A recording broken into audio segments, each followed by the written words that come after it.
Le retour, mesdames et messieurs, pour recevoir monsieur Didier Mangou. Il est avec nous, chef des travaux à l'INILU. l'INILU, c'est l'université de Lubumbashi. Voilà. Voilà, un jeune intellectuel congolais qui nous arrive de Lubumbashi. Ça fait du bien d'avoir des compatriotes qui nous arrivent un peu d'ailleurs. Alors, Didier Mangou, bienvenue. Merci beaucoup, M. Ça va bien? Oui, très bien. Bien arrivé à Kinshasa? Très bien arrivé. Lubumbashi te manque? Un tout petit peu. Parce que la famille est restée. Justement. Mais vous êtes ici pour les affaires pour continuer tes recherches. C'est bien. Justement. Alors, monsieur Didier Mangou, l'université de Lubumbashi, semble être saturée. Et nous avons eu cette information, sachant que vous êtes à Kinshasa, en tant que chef de travaux, nous avons voulu y avoir un peu de cette information. Dites-nous un peu, l'université de Lubumbashi est saturée et comment la désengorger s'il faut le faire? Merci beaucoup, M. Crispin, pour la parole nous accorder. Il est vrai que l'université de Lubumbashi, à ce jour, est saturée parce que nous recevons près de 40 000 étudiants et l'infrastructure... 40 000? Près de 40 000, en tout cas, parce qu'ils viennent de partout. 40 000 étudiants, c'est le stade Tata Raphaël de Kinshasa, plein à craquer. Plein à craquer, plein à craquer. Ce qui fait que nous sommes la meilleure et beaucoup d'étudiants aimeraient bien venir étudier à l'université de Lubumbashi.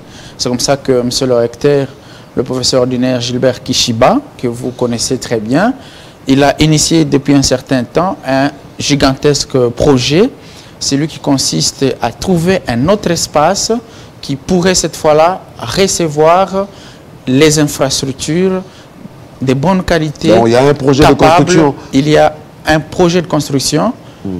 Un fonds a déjà été acheté pour construire une nouvelle université. Maintenant, nous sommes en train de chercher des moyens pour le faire. C'est ça la grande question. Comment pouvons-nous trouver... Comment financer ces projets? Comment financer ces projets? Le premier partenaire, bien évidemment, c'est l'État qui doit devoir soutenir. Est-ce que vous avez introduit le projet auprès du ministère des ministres de l'ESU, Moïndo Nzangi? En tout cas, on a introduit les projets à tous les niveaux. On a introduit les projets. Ça fait combien de temps que vous avez envisagé cela? Que l'université a envisagé cela? Ça fait à peu près 4 ans. 4 ans. 4 ans déjà. 4 ans que les démarches sont entreprises. Aujourd'hui, nous sommes... Rien n'est fait? Je ne dirais pas que rien n'est fait parce que les initiatives qui ont été engagées sont en train de payer chaque jour parce que le recteur ne dort pas. Il est chaque jour debout pour toquer ci et là afin de trouver le moyen. Et nous avons pensé que c'est un bon moment. Nous voulons saisir l'opportunité. On a un président de la République qui se soucie de l'éducation. Vous voyez aujourd'hui la gratuité est en train de marcher et il est soucié de la formation des jeunes. Il a reçu dernièrement les jeunes. Je crois qu'il aurait bien voulu recevoir ces jeunes-là dans un grand amphithéâtre parce que ce sont les universités qui reçoivent des manifestations comme ça. Mais parce que nous n'avons pas d'infrastructure, comment faire? Et je souhaite bien que la prochaine occasion que le président de la République va devoir accorder aux jeunes, que ça se passe chez nous à Lubumbashi parce que nous avons un grand auditoire, un grand espace qui a été construit par le recteur de l'université de Lubumbashi. Je crois que c'est la plus grande salle que nous avons dans la ville. Elle est devenue en peu de temps une salle mythique parce que vous avez vu le roi de Belge, quand il est arrivé, il a choisi l'université pour aller se prononcer. Vous voyez l'importance de l'université et même aux États-Unis d'Amérique, lorsqu'il y a débat lors des élections présidentielles, on ne choisit pas des salles de fête, hein? On choisit des auditoires, on choisit des amphithéâtres. C'est là où on produit des connaissances. Mais selon les informations, l'université est victime des spoliations. Justement, c'est ça aussi une autre problématique. On veut tout exploiter et partout. L'université a des fonds, il a des espaces qui font objet aujourd'hui des spoliations, notamment la ferme Naviundu. Et le recteur Kishiba a un projet très sérieux. Il considère que cette ferme peut nourrir toute la vie de Lubumbashi. Et les chercheurs de la faculté d'agronomie sont en train de travailler là-dedans pour produire. Aujourd'hui, nous sommes en train de nous libérer un tout petit peu de la dépendance que l'on avait vis-à-vis de la Zambie qui nous produisait pratiquement tout. Mais aujourd'hui, cette ferme-là est en train de produire, mais elle fait objet de spoliation. Nous avons également l'Usuichi et il y a même un écologiste belge, un professeur, Pierre Mills, qui s'inquiète de voir que cette terre-là fasse objet de spoliation. Vous voyez un Belge qui s'inquiète pendant ce temps. Nous, qu'est-ce qu'on fait? Nous nous inquiétons également. Alors, pendant ce temps, vous avez initié des correspondances pour dénoncer. Vous avez vu l'autorité provinciale quand même. Le gouverneur, il me semble très accessif. Absolument, accessible. Absolument. Nous avons initié quelques démarches pour stopper ces spoliateurs-là, afin qu'ils ne prennent pas tout. Parce que, vous voyez, je me rappelle d'un scientifique qui disait que si vous voulez détruire une nation, vous n'avez pas forcément besoin des armes nucléaires.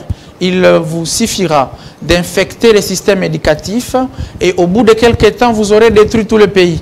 Et donc, l'université doit être au cœur du débat public.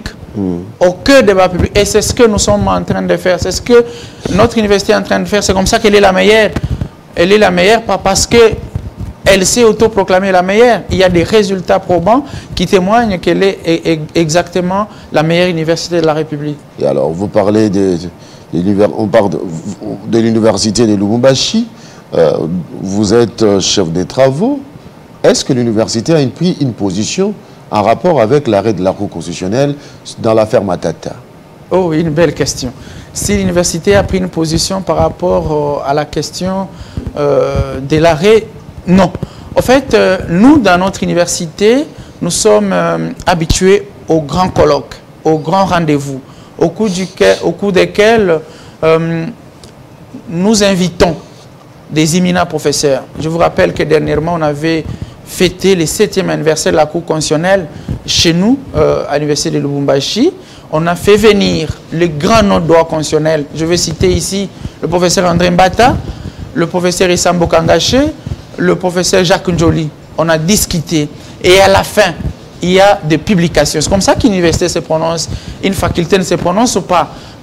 L'université n'a pas... L'UNILU ne s'est pas prononcé. Non, l'UNILU ne s'est pas encore prononcé. Une position dégagée de manière... personnelle par le professeur, l'éminent professeur Banzamalale. Et puis c'est en dehors même de l'université. Ce n'est pas une organisation qui peut être rattachée à l'université. Nous vous annonçons même que dans les jours qui viennent, nous sommes en train d'envisager un grand colloque au cours duquel on va parler de ces questions. Nous, l'université ne se prononce pas comme ça. C'est une position prise par un professeur de manière... Qui n'engage pas l'université. Ça ne peut pas engager l'université. L'université ne se prononce pas comme ça. Si l'université veut parler, en tout cas, elle organise un colloque et les gens viennent librement échanger, penser, et à la fin du colloque, les travaux du colloque sont publiés. C'est comme ça que ça se passe. Didier Mangou, chef de travaux, merci. Merci beaucoup, M. Crispin. Bon séjour à Kinshasa, la capitale. Mesdames et messieurs, c'est la fin de Kinshasa Direct. On se retrouve prochainement pour d'autres émissions. Restez branchés sur votre chaîne. Au revoir.